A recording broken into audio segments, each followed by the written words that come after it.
Hey everybody, it's me, Gregory Mannarino, back for my post-market wrap-up. Yes, on this lovely day.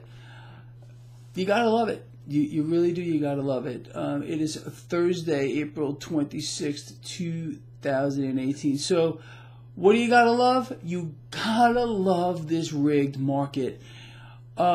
I guess I should be happy, although I really do despise it. I despise it to the core. That's the truth. I wish we had a real market where the dynamics of it were not being dictated by central banks and all kinds of other things.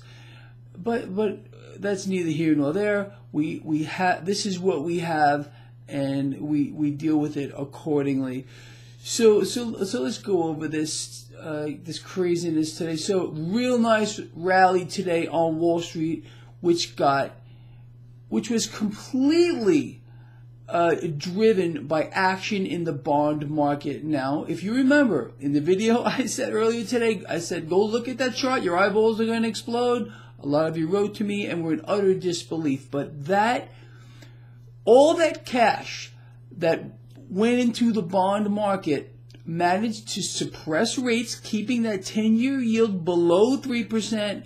Stocks loved it. So at the same time, all this cash was rushing into the bond market. We had a whole bunch of cash, a whole bunch of it, rushing into the stock market. So we got a rally in bonds, which sparked a rally in stocks. Now, I was taking snapshots in real time today of that bond market chart on my website, and you will see there was one point where they stopped buying bonds and stocks just halted.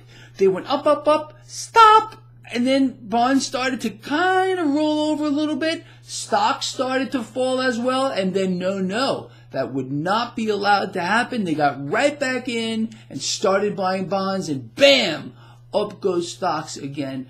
Incredible. Like I said, I should be happy. This position right here, people ripped the face off of this market hardcore. I posted it all over the place.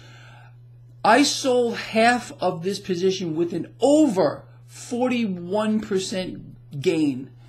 I'm still holding that other half. Let's see what happens. I well made up for my losses on my other position. This is the game. You know, you win some, you lose some. And we're not playing a real market. We have to understand that. Sometimes I forget. We're playing the rigging. But honestly, I kind of should kick myself. I believe I could have known better here and realized they would not allow the bonds to sell off. It's kind of an interesting thing. They talk about raising rates, but they won't let it happen. You understand? It's a very interesting paradox. So we hear, oh, we're going to raise rates. We're going to raise them 3 times this year. No, 4 times. But as soon as rates start to creep up, they just get in here and start buying everything in sight. Do you find that kind of odd? I know. I think it's kind of odd. And I feel very bad for, well, obviously it's not any individual that's going out here buying all those bonds and locking up their cash for 10 years or longer to earn basically nothing when you can do what I do and earn 40+% in one day. Awesome. Really great. Yeah, those bond investors, and they're not real. This is the central banks. You know that. They have to prop it up. It's insane. But it's very sad. Honestly, like I said, as much as I appreciate a day like today, which helps me frankly make money in this market, I despise it because I wish it were real. I would rather challenge myself more so and trade a real market than one that is just fake, and I mean fake. All right, with that said, that's pretty much it for today. We're going to reconvene tomorrow, you know where, right here in the morning. And it's going to be all kinds of loveliness and all kinds of fun. See you then.